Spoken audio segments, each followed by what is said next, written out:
What if a single act of kindness offered to the most difficult person you've ever met could change your entire life? This isn't a fairy tale.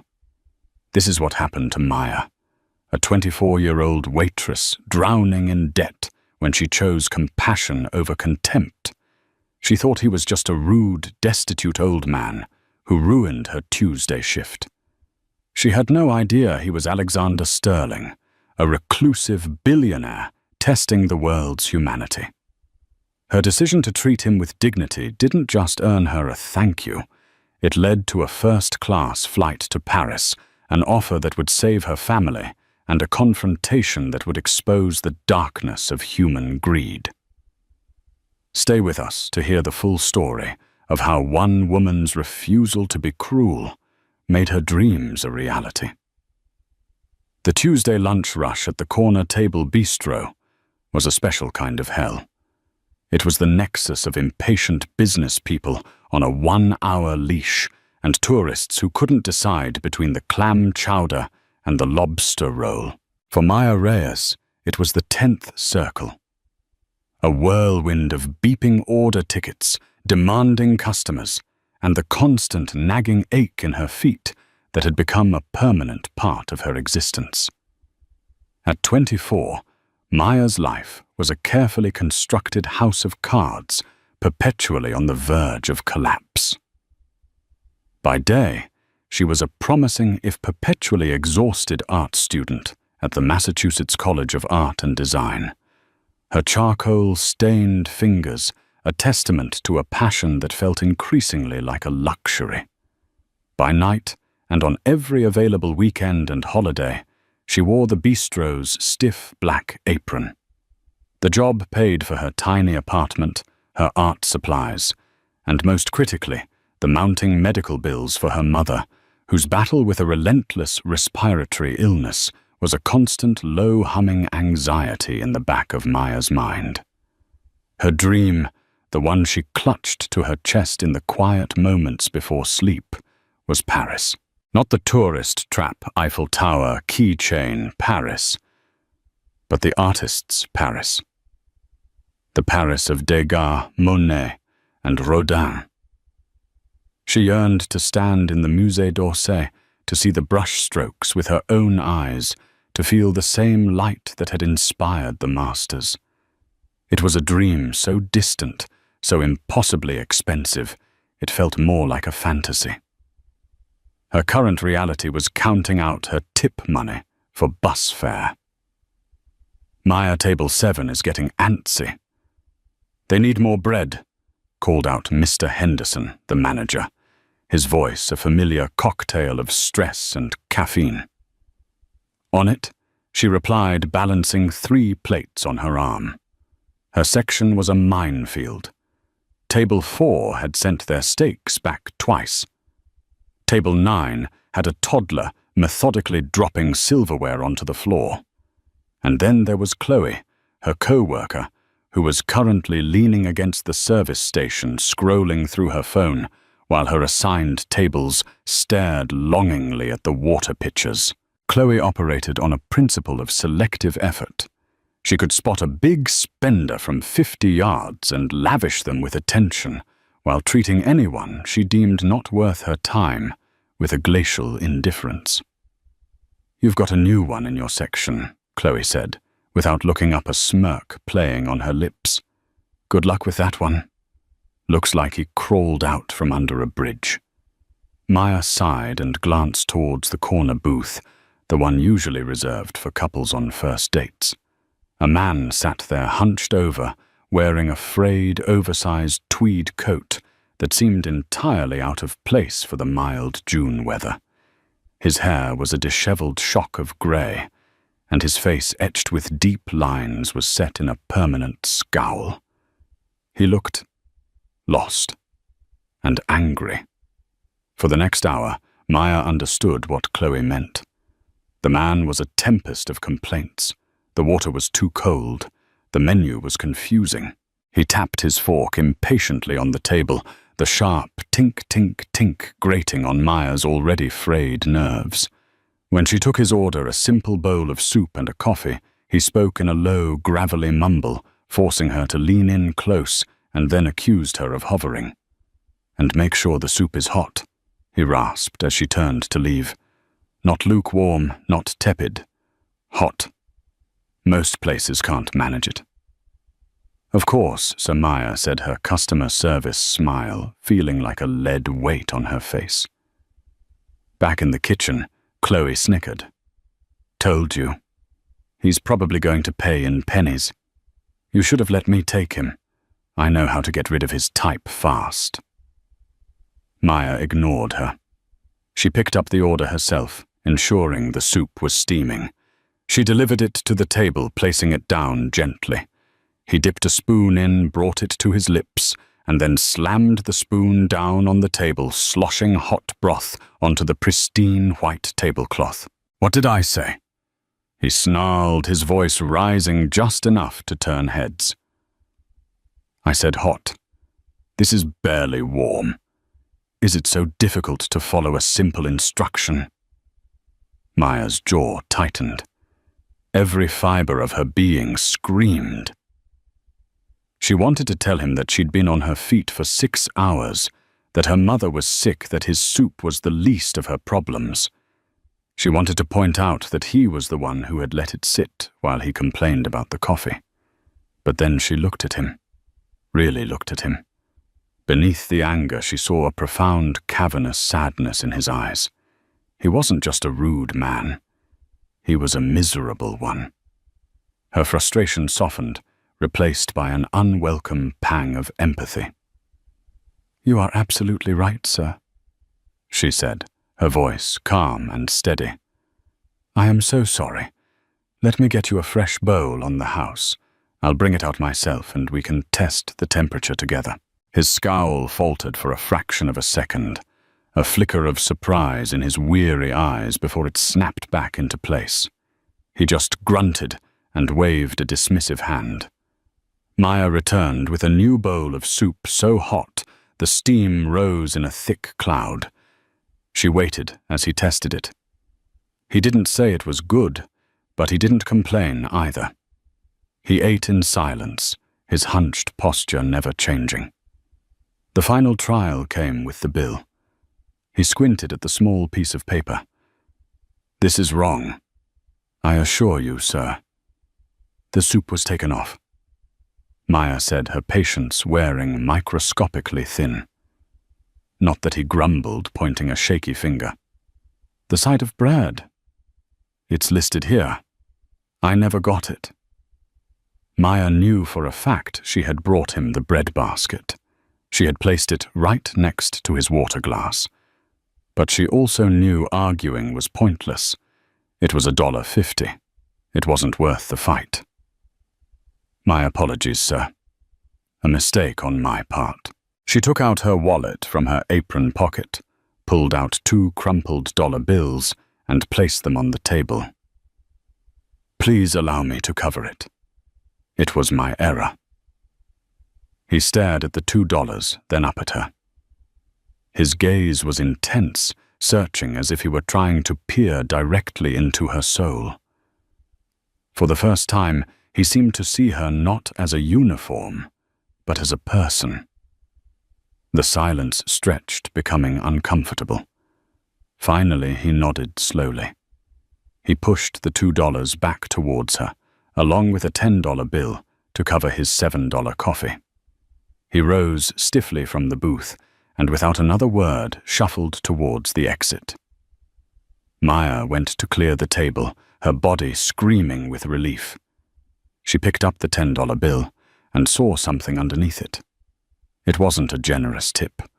It was a single, crumpled $5 bill and a napkin. The $5 barely covered the cost of the soup she had comped. In total, he'd left a $3 tip on an ordeal that had lasted over an hour. It was a final, petty insult. Chloe walked by, glancing at the meager tip. Wow. A whole $3. Hope it was worth it, Mother Teresa. Maya sighed, crumpling the napkin in her hand, ready to throw it away with the rest of the trash. But she stopped. There was writing on it, a messy, almost illegible scrawl in blue ink. The quality of a person is not in how they treat their equals, but their inferiors. She stared at the words. It was a strange, cryptic thing to leave behind. She dismissed it as the rambling of a strange, difficult old man. She smoothed out the napkin, tucked it into her apron pocket, and moved on to the next table. She had bills to pay, and a $3 tip wasn't going to help. She had no way of knowing that the ordeal wasn't over. In fact, it had just begun. The days following the encounter with the man in the tweed coat were a descent into a new level of desperation for Maya. The universe, it seemed, had decided to test the absolute limits of her resilience.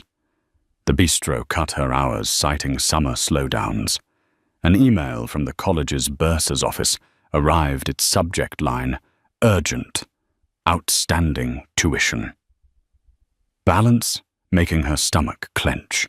It was a final warning before they dropped her from her fall semester classes. The heaviest blow, however, came during a frantic, whispered phone call from her mother's nursing home.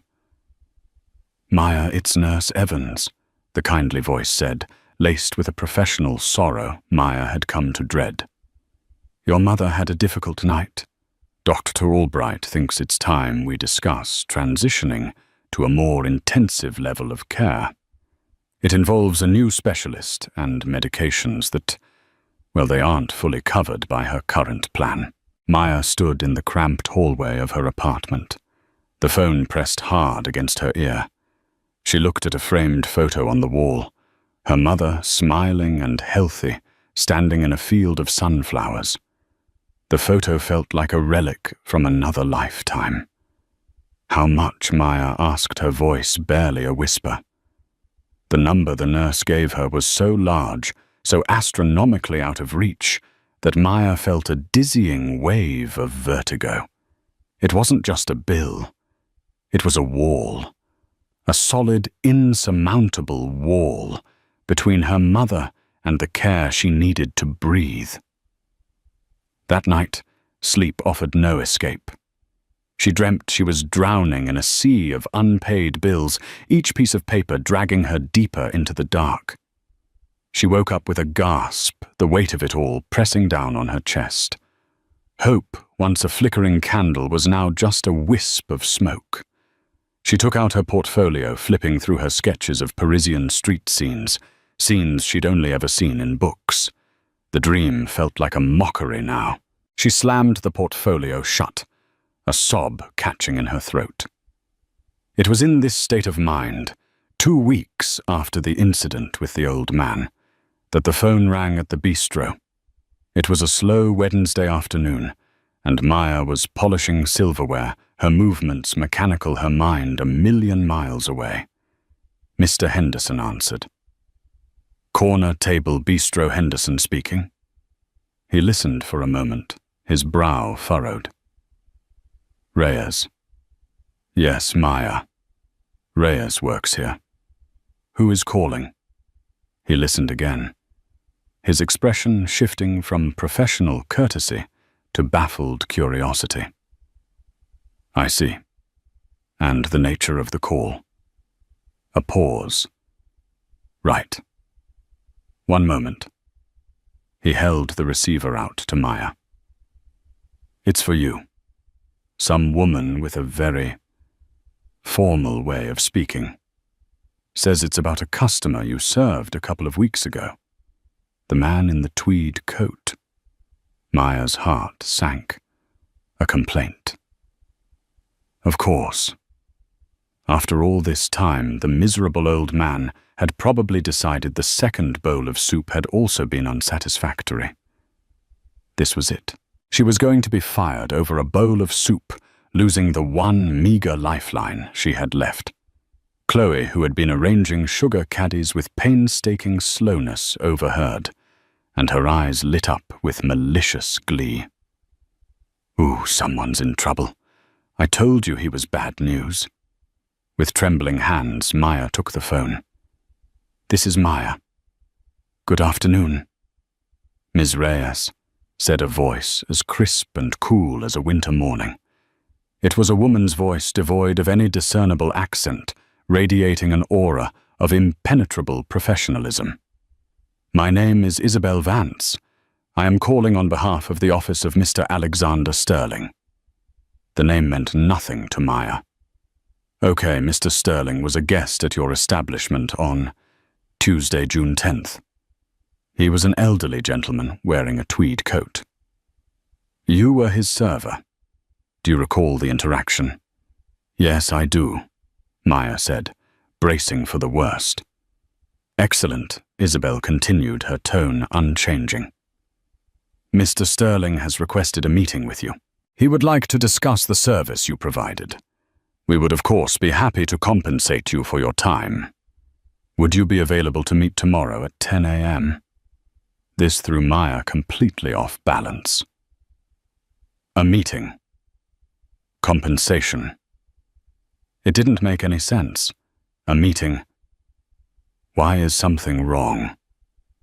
On the contrary, Ms. Reyes, Mr. Sterling was very impressed with your conduct.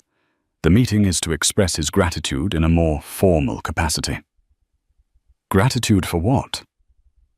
For bringing him soup and not throwing it at him. Maya's mind reeled with confusion. This had to be a joke, a scam. Chloe, who had sidled closer, was now openly eavesdropping, her jaw practically on the floor. The word impressed had clearly snagged her attention. I don't understand," Maya stammered. "That is perfectly understandable," Isabel said smoothly. "All will be explained tomorrow. The meeting will be held at our offices. Sterling Enterprises 111, Harbor Street, 90th floor. A car will be sent to your residence at 9:30 to bring you here. Sterling Enterprises." The name suddenly clicked. It wasn't some small, unknown company. Sterling Enterprises was a titan of industry, a global investment firm whose name was plastered on buildings and in financial reports. Alexander Sterling. He wasn't just a name. He was the Alexander Sterling, the reclusive mega-billionaire CEO. The man who was practically a myth in the business world, rarely seen, never photographed. Maya felt the floor drop out from under her. The old man, the shabby coat, the complaints, the misery. Was Alexander Sterling Miss Reyes? "Are you still there?" "Yes," she croaked. "Yes, I'm here. Will 10 a.m. work for you?" "Yes, that's fine. Wonderful. We look forward to seeing you." The line went dead. Maya stood frozen. The phone still pressed to her ear, her mind a maelstrom of shock and disbelief. Chloe pounced. What was that Sterling Enterprises? What did he want? That old man. Was he somebody? Suddenly, Chloe's entire demeanor shifted. The scorn was gone, replaced by a frantic, calculating energy. "You know I helped with him too. I remember I told you to be extra nice to him. I said he looked like one of those secret shoppers. We were a team on that one, remember?" The blatant lie was so audacious it almost made Maya laugh. "Chloe, you told me he crawled out from under a bridge." No, I was just joking." Chloe insisted, her eyes wide with feigned sincerity. "You have to tell them I was part of it. We both deserve whatever it is he's offering. It's only fair." Maya simply stared at her, then at the phone. A car, a meeting on the 90th floor, a billionaire in disguise. It felt like the plot of a movie, not her life. She thought of the eviction notice, her mother's medical bills, her shattered Parisian dream. For the first time in weeks, a tiny, fragile flicker of something she hadn't felt in a long time ignited within her. It wasn't quite hope, but it was a powerful, terrifying curiosity. She had to know what this meant. She tucked the crumpled napkin, which she'd kept in her wallet, as a bizarre souvenir back into her pocket.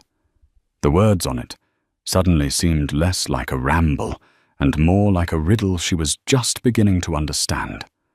The quality of a person is not in how they treat their equals, but their inferiors. She had treated a man she believed to be her inferior with dignity, and now she was about to find out what that act of simple, unrewarded decency was truly worth. The next morning, Maya stood on the curb outside her run-down apartment building, feeling as though she'd stepped into an alternate reality. At precisely 9:30 a.m., a sleek black sedan, a late-model Audi with tinted windows, glided to a silent stop in front of her. The driver, a man in a crisp black suit, got out and opened the rear door for her. Ms. Reyes. For Mr. Sterling. Maya dressed in the nicest outfit she owned, a simple black dress and a worn but clean cardigan slid into the plush leather interior. The car smelled of wealth, a subtle clean scent that was the polar opposite of the damp, dusty hallways of her building. As the car pulled away, she caught a glimpse of her reflection in the window, a wide-eyed, terrified girl on her way to see the king in his castle. The journey to 111 Harbour Street was short, but it took her a world away. The building was a spear of glass and steel that pierced the Boston skyline. It radiated power. Maya's heart hammered against her ribs as she walked into the lobby. The ceilings were cathedral high, the floors were gleaming white marble, and the air was filled with the quiet, efficient hum of money being made. A security guard at a massive marble desk directed her to a private elevator bank. 90th floor, he said, his voice respectful. The elevator ascended with dizzying speed, the numbers climbing rapidly. When the doors opened on the 90th floor, she was greeted not by an office, but by a serene art gallery-like space. The walls were adorned with what Maya instantly recognized as authentic modern art, a Rothko here, a de Kooning there. The furniture was minimalist and elegant, and standing by a floor-to-ceiling window that offered a breathtaking panorama of the city and the harbor was the woman from the phone. Ms. Reyes Isabel Vance said, extending a hand. She was as impeccably tailored in person as she had sounded on the phone, dressed in a sharp grey pantsuit. Welcome. Thank you for coming. Thank you for sending the car, Maya managed. Mr. Sterling will be with you in a moment. Can I offer you some coffee? Water. Perhaps an espresso from our DeLonghi machine. Water is fine, thank you. As Isabel procured the water, Maya's artist eye took in the room. The space was curated, controlled, and intensely private. This was a place where the world was kept at a comfortable distance. The door to an inner office opened, and Maya's breath hitched.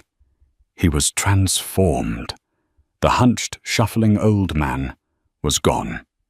In his place stood a man in his late 60s, tall and straight-backed, with a commanding presence that filled the room. His grey hair was neatly styled, and his eyes, which she now saw, were a piercing blue, were clear and sharp. He was dressed in a perfectly tailored dark blue suit that probably cost more than her entire year's tuition. But it was him. There was no mistaking the face, the lines of which now looked less like misery and more like the product of a long, complicated life. This was Alexander Sterling. Ms. Reyes. He said, his voice no longer a gravelly rasp, but a deep, resonant baritone. Thank you for accepting my invitation. Maya simply nodded, unable to form words. The sheer whiplash of the situation was overwhelming. Please sit, he said, gesturing to a pair of soft leather armchairs. They sat a low glass table between them. Isabel remained standing discreetly by the window. Alexander Sterling leaned forward, his hands clasped. "I imagine you are quite confused. That's one word for it." Maya finally found her voice.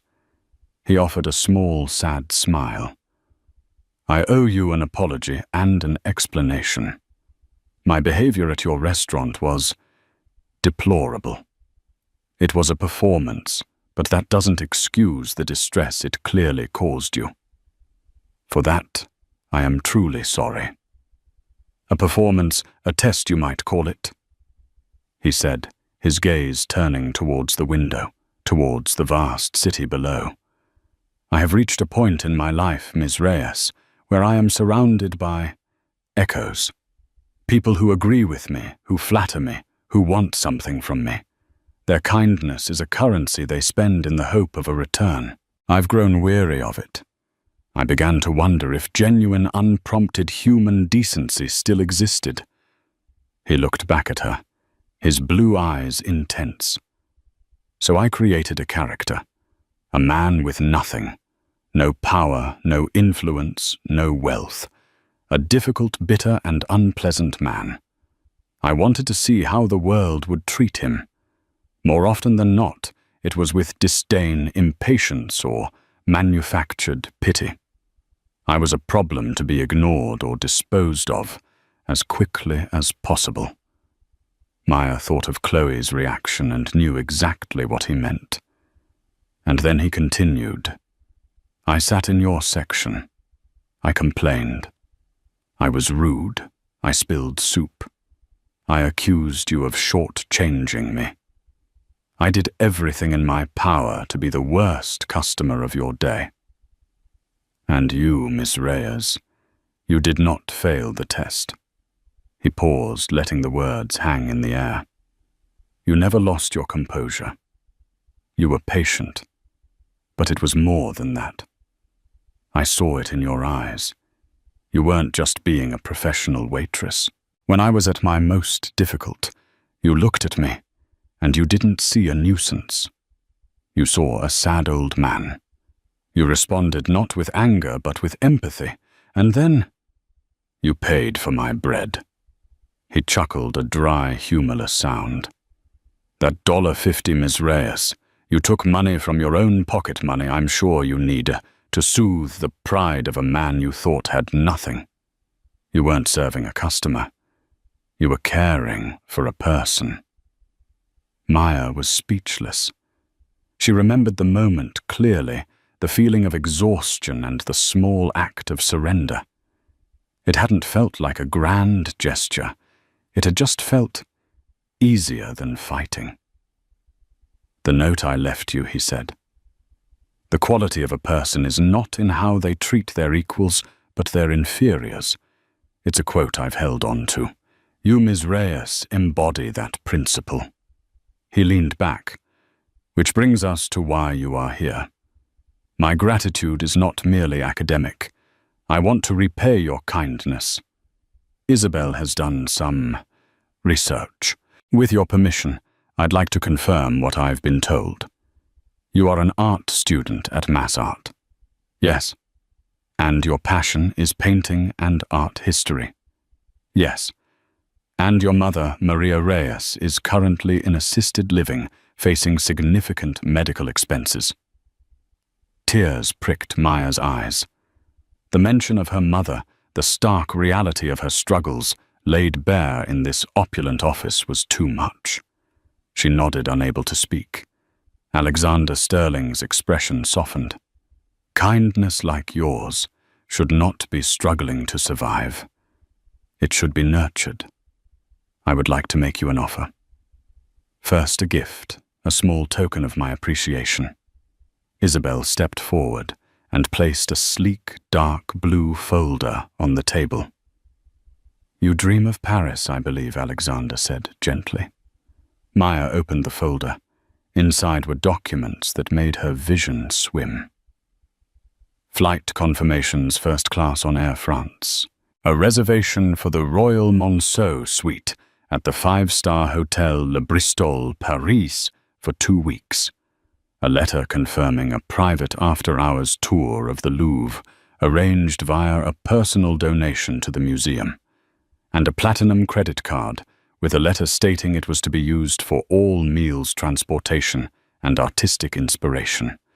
The scale of it was staggering. It was more than a gift. It was a fantasy made real. The tears she'd been holding back now streamed freely down her cheeks. I can't accept this. She whispered the words, automatic, born of a lifetime of believing she deserved nothing this good. You can, and you will, Alexander said firmly, but not unkindly. But that is only the beginning. A vacation is fleeting. I am more interested in an investment. I am hereby establishing a trust. It will pay the entirety of your mother's medical care, whatever she needs for as long as she needs it. It will also cover your full tuition at Mass Art until you graduate.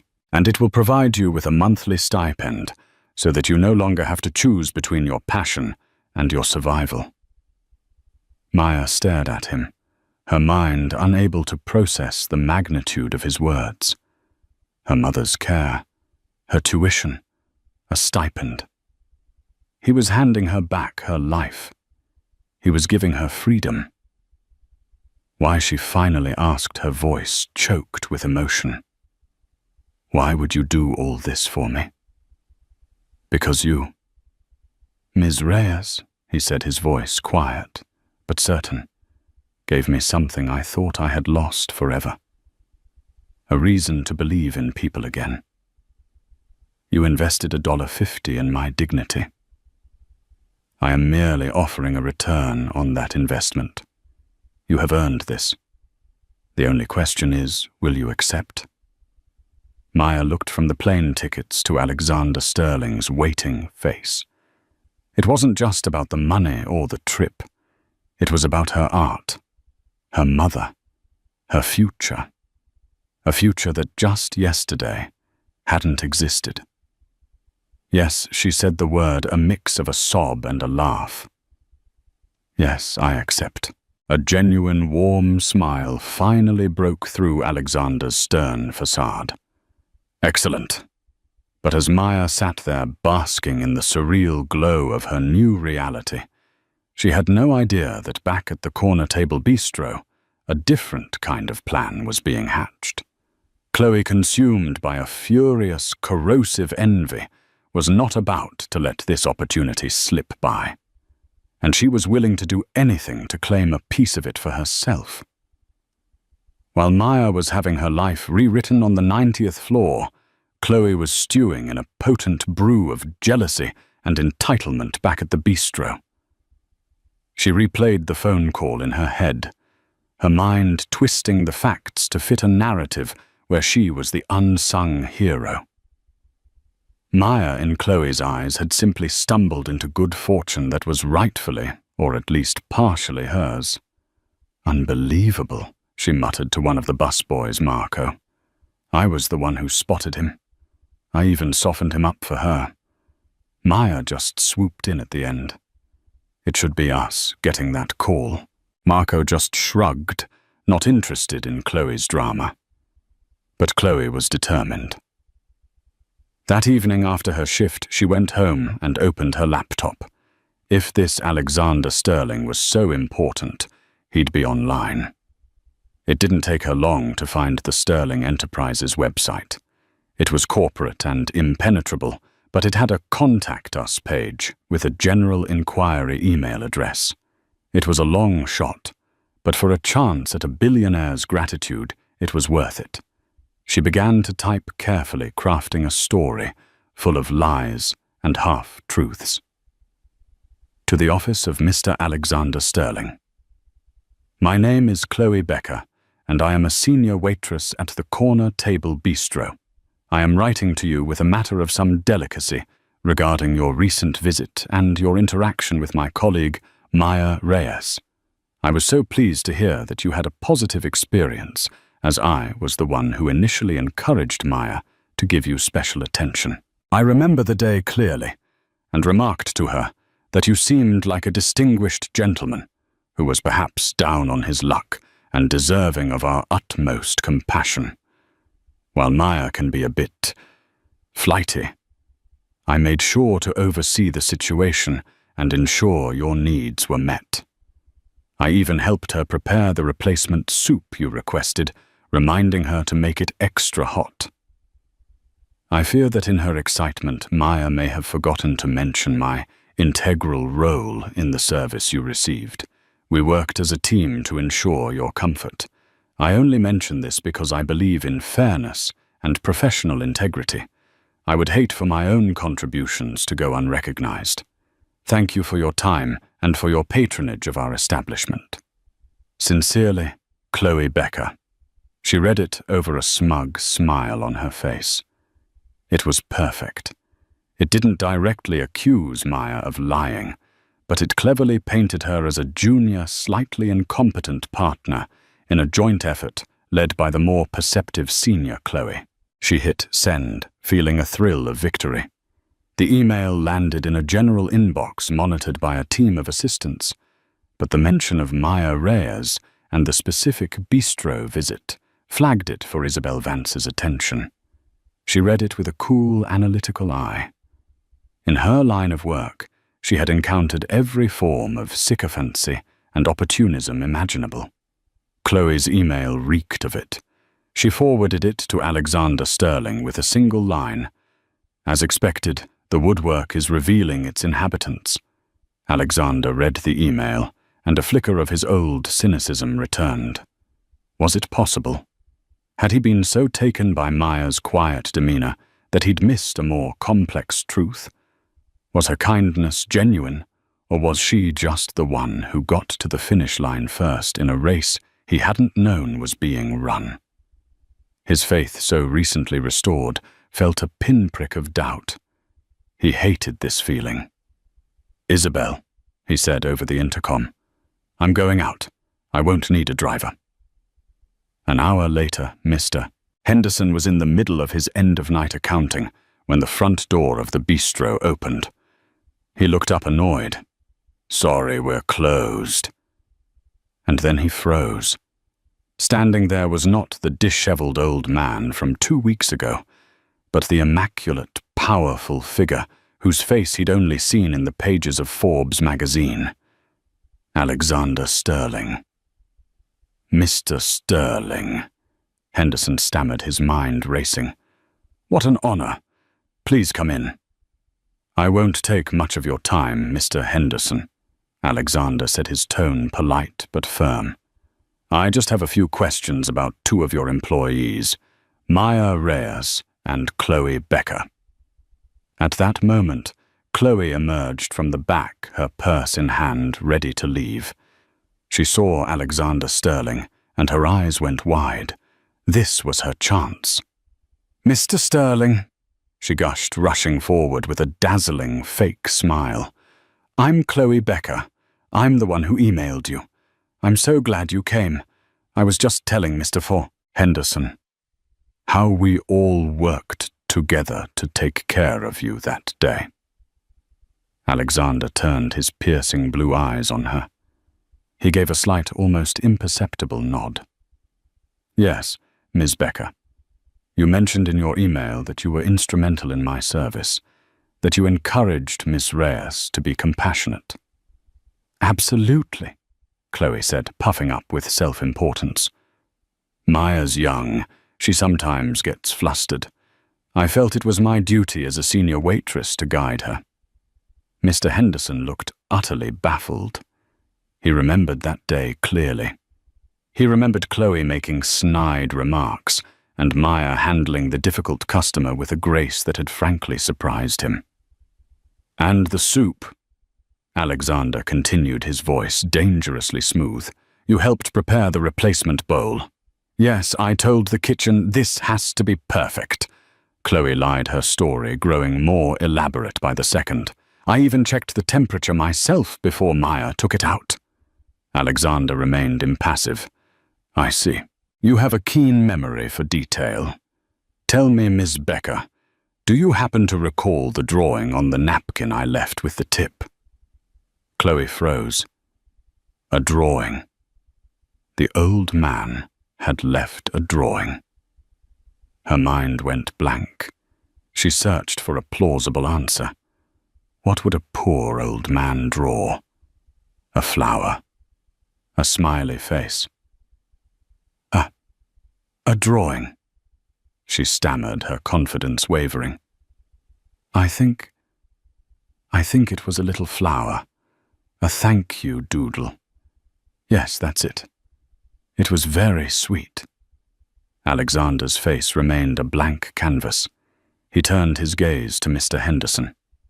Mr. Henderson, you have security cameras in here, correct? Yes, sir, the manager replied, pointing to a small dome on the ceiling. They cover the main dining floor. And would the footage from the Tuesday, June 10th be available? It should be on the DVR. Yes, Henderson said, a knot of dread forming in his stomach. He was beginning to understand where this was going. There will be no need, a quiet voice said from the doorway. All three turned. Maya stood there holding her apron. She had forgotten it and had come back to retrieve it. She had heard everything. Her face was pale, but her eyes were steady, holding a mixture of hurt and steely resolve. Alexander looked at her, his expression unreadable. The moment of doubt, the test he hadn't intended, was now at its climax. Ms. Reyes, he said, his voice neutral. A conflicting report has emerged about my visit. Ms. Becker here claims a significant guiding role in the service I received. She mentions a flower drawn on my napkin. Can you corroborate that? Maya looked at Chloe, at the venomous glare now being shot her way, and then back at the billionaire who had for a few hours been her savior. The hurt was sharp. That he would even entertain Chloe's lies was a blow. But she wouldn't let the lie stand. She reached into her wallet and pulled out the worn, crumpled napkin she had kept for 2 weeks. She smoothed it on the counter for everyone to see. There was no flower. There was a messy, amateurish sketch. It was a quick, charcoal-like drawing of a bird trapped inside a cage. Next to it were the scrawled words they already knew. Chloe stared at the napkin, the color draining from her face. It was a detail she could never have known, a small personal expression that she had dismissed as trash. She was caught. The silence in the bistro was thick and heavy. Mr. Henderson broke it. His face was a thundercloud of fury. Chloe, he said, his voice low and shaking with rage. Get your things. You're fired. Now! Chloe opened her mouth to protest, but no words came out. She shot a look of pure hatred at Maya, snatched her purse, and stormed out of the bistro, slamming the door behind her. Alexander Sterling let out a long, slow breath. The last vestiges of his cynicism seemed to exhale with it. He turned to Maya, and the look in his eyes was one of profound apology and renewed respect. Ms. Reyes, Maya, he said, the use of her first name a significant shift. I should never have doubted you. My wealth has made me suspicious by nature, but that is my failing, not yours. Can you forgive me? Maya looked at the napkin at the sad little bird in its cage. She finally understood. It wasn't just a random doodle. It was a self-portrait. He had felt like that bird. Trapped. There's nothing to forgive, she said softly. You were just making sure your investment was sound. A real warm smile touched Alexander's lips. The investment, he said, has never looked more sound.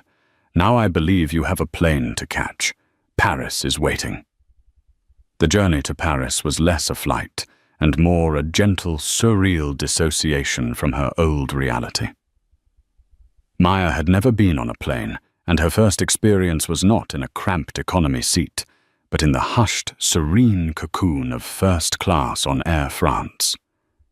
She was led to a private pod, a self-contained world of cream leather and polished chrome. The flight attendant, a woman with a warm, genuine smile, addressed her as Mademoiselle Reyes, and showed her how the seat transformed into a fully flat bed with the touch of a button. She ran her hand over the crisp duvet, the material smoother than anything she'd ever owned. She thought of the lumpy mattress in her Boston apartment, the one with the permanent dip in the middle. The sheer absurdity of it all, the whiplash from her life of constant struggle to this pinnacle of luxury, brought a bubble of laughter to her lips. It was a sound of pure, unadulterated disbelief. "May I bring you some champagne, mademoiselle?" the attendant asked. "Yes, please." Maya said the words, feeling foreign and luxurious on her tongue.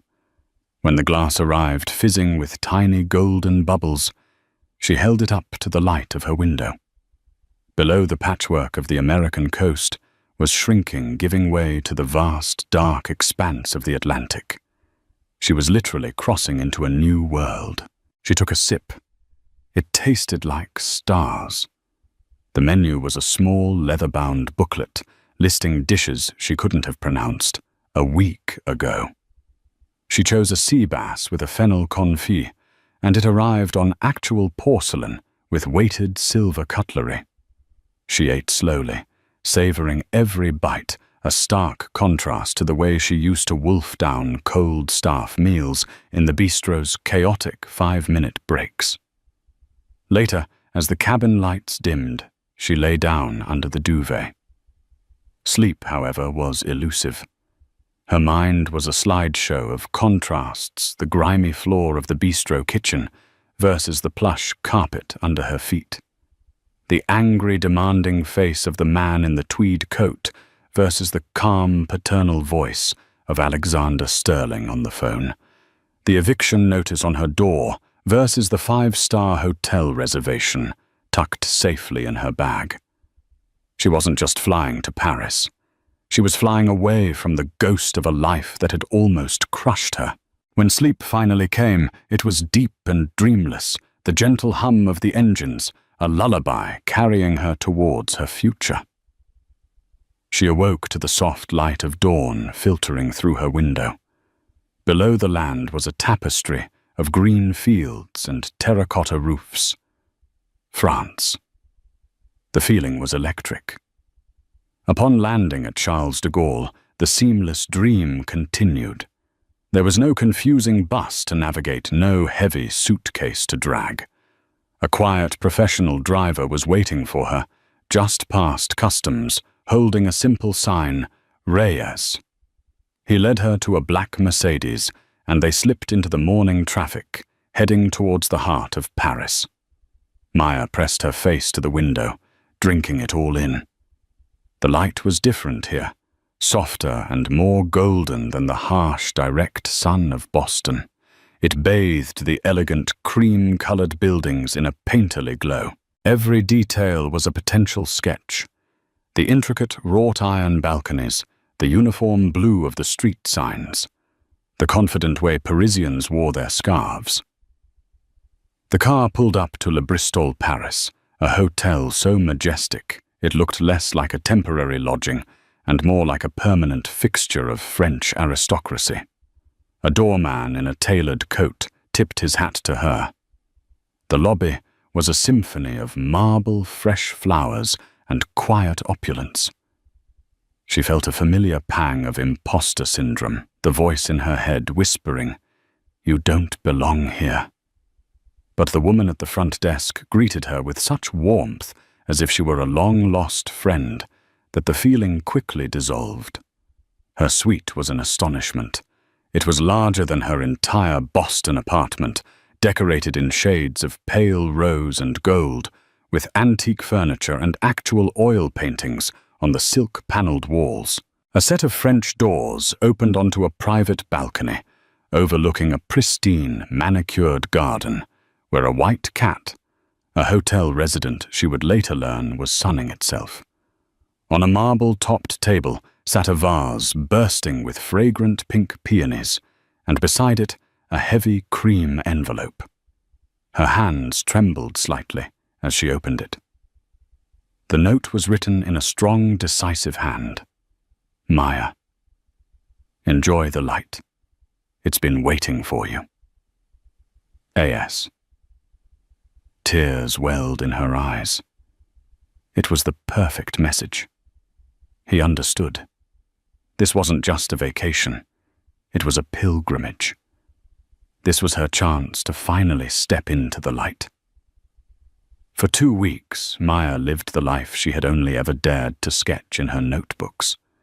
She woke not to the shriek of an alarm clock, but to the gentle clinking of life from the street below.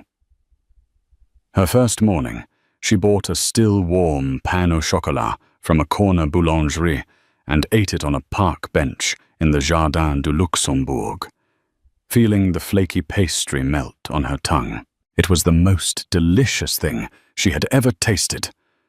She walked until her feet ached in a good way, a sketchbook and a small set of charcoal pencils becoming an extension of her hand. She filled pages with the city's lifeblood, the intense concentration of the chess players in the park, the elegant arch of a woman's back as she hailed a taxi, the chaotic beauty of the flower market on Ile de la Cité. She was no longer just an art student. She was an artist at work. Her days were spent in holy places. She made her way to the Musée d'Orsay, the repurposed train station that housed the world's greatest collection of Impressionist art. Walking into the main hall with its grand clock and soaring glass ceiling felt like coming home. She stood for a full hour in front of Degas's The Ballet Class, mesmerized by the way he had captured the unglamorous, exhausting reality behind the stage's perfection. She saw herself in those tired young dancers, their aching feet, their strained muscles, their unwavering dedication to their craft. Then she found Monet's rooms and her breath caught in her throat. Seeing the real brushstrokes, the thick daubs of paint that from a distance resolved into a shimmering, light-filled scene, was a revelation. It was a language she understood viscerally. She found a bench and simply sat, letting the art wash over her, feeling the passion and vision of the masters seep into her very bones. This was what her soul had been starving for. The apex of her journey came on a Tuesday evening, the private tour of the Louvre, after the final tourist had been ushered out and the great museum's massive doors were bolted shut. A kind elderly curator named Sylvie met her at a side entrance. The museum was transformed in the silence. Their footsteps echoed on the marble floors, and the ancient statues cast long, dramatic shadows in the dim light. It felt sacred, secret. Sylvie led her through the empty galleries, sharing stories that weren't on the placards. Finally, they arrived at the Salle des États, and there she was, the Mona Lisa, alone. No crowds, no ropes, no sea of phones. Just Maya Sylvie and the most famous painting in the world. She could get close enough to see the delicate network of cracks the craquelure that webbed across the ancient poplar wood. She saw the impossible softness of the transitions between light and shadow, the genius of Leonardo's sfumato. She thought of the man in the tweed coat, scowling over a bowl of soup. She thought of Chloe's venomous glare. She thought of her own reflection in the bistro's grimy window, her face etched with exhaustion. And now she was here. All of that had led to this. The journey was so immense, so impossible, that the tears came hot and silent. They were not tears of sadness or even joy, but of a profound, soul-shaking catharsis. On her last evening, she sat at an outdoor cafe in Montmartre. The last of the evening sun, painting the sky in hues of orange and lavender. The white dome of the Sacré-Cœur glowed on the hill above her, and the city of Paris sprawled out below a sea of twinkling lights. She was sketching the scene, capturing the feeling of peaceful melancholy, when her phone rang. It was Alexander Sterling. "I trust Paris was agreeable," he said, his voice warm. "It's been everything," Maya replied, her voice filled with an emotion she couldn't quite name. "I don't have the words to thank you, Alexander." "There is no need," he said. "True talent finding its purpose is thanks enough. I spoke with the head nurse at your mother's facility today. She's started a new physical therapy program and is already showing remarkable improvement. She sent me a picture of the watercolor set you had delivered to her. It seems the artistic gene runs in the family." Maya's heart swelled so tight it almost hurt. He wasn't just an anonymous benefactor. He was a guardian, a quiet architect of her family's well-being. "Alexander," she began. "This trip, the money, it's all a tool. It's meant to clear the path for you. The real work, the art that comes from you. Don't ever let this good fortune make you complacent. Stay hungry, stay observant, stay kind. That is the woman who earned this. I promise," she whispered, her gaze falling on her sketchbook. "Good," he said, and she could hear the smile in his voice, "because the path is about to get more interesting. When you return to Boston, Isabel has scheduled a meeting for you with the Dean of Mass Art. It seems your portfolio, which I took the liberty of forwarding, has made quite an impression. They want to discuss offering you a fully funded spot in their competitive Master of Fine Arts program, the one that includes a year of study in Florence." The world tilted on its axis for a second time. Florence, the home of the Renaissance, the city of Michelangelo and Botticelli. It was a dream she hadn't even been audacious enough to form. "You gave me back my faith in people, Maya," Alexander said, his voice soft but firm. "The least I can do is give you back your future in its entirety. Now go. Enjoy your last Parisian sunset. The world is waiting for your art." The call ended. Maya sat motionless, the phone in her hand. Below her, the city of light shimmered. She picked up her charcoal pencil. On the corner of her drawing of the Parisian skyline, she sketched a small bird, not in a cage, but in mid-flight, its wings spread wide against the vast open sky. She was no longer the waitress drowning in debt. She wasn't just a tourist. She was an artist, and she was at long last free. And so Maya's story is more than just a tale of unexpected fortune. It's a powerful reminder of the unseen ripples our actions create. She didn't help a billionaire. She helped a human being who was in pain. Her reward wasn't just a first-class ticket, but a first-class ticket to the life she was always meant to live. It proves that character isn't defined in the grand gestures, but in the small, quiet moments of choice to be kind, when it's easier to be cruel, to offer dignity when none is expected in return. Her journey reminds us that you never know who you are touching or how that single act of grace might change the world, starting with your own. What did you think of Maya's incredible story? Would you have done the same in her position? Let us know in the comments below. If this story inspired you, please give this video a like, share it with someone who needs a lift, and don't forget to subscribe to our channel for more unforgettable stories of hope and humanity.